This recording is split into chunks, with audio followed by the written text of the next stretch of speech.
I love to travel, but the favorite part of travel for me is returning home back to Napa.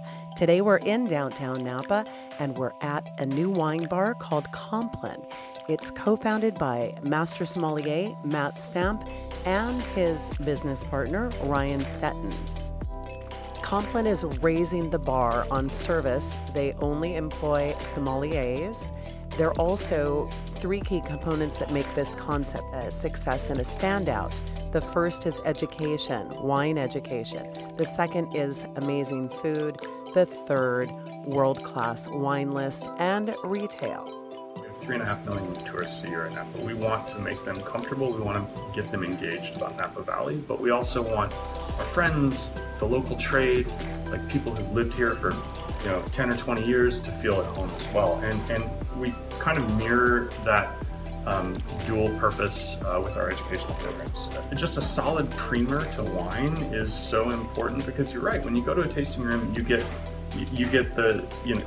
wine through their lens, and it's not necessarily helpful when you go to the following tasting room. And I find that often people focus way too much on aromatics and not enough on the experience of tasting the wine.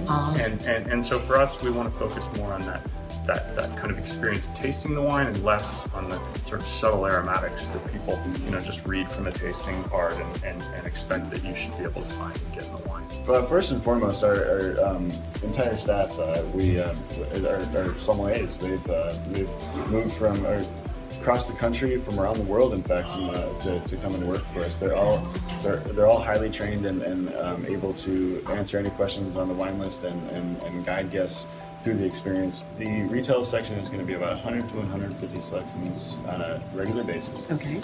We are focusing those wines at a price point that is $35 and under.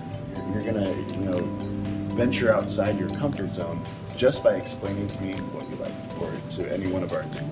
If you say, I really like red wines, but I don't like tannic red wines, or I don't like, the term dry is typically what is associated with tannin in wine speak. So somebody says, I don't like a really dry red wine. Then we're going to pour you a nice soft delicate Pinot Noir or Grenache, or the wine that we have a Mancia by the glass with. And those varietals will probably be more likened to the palate of that person who described it. It's just you encouraging the guests to use whatever words they can to describe what they're looking for us to find the perfect glass, bottle, or in that sense, food. Love it.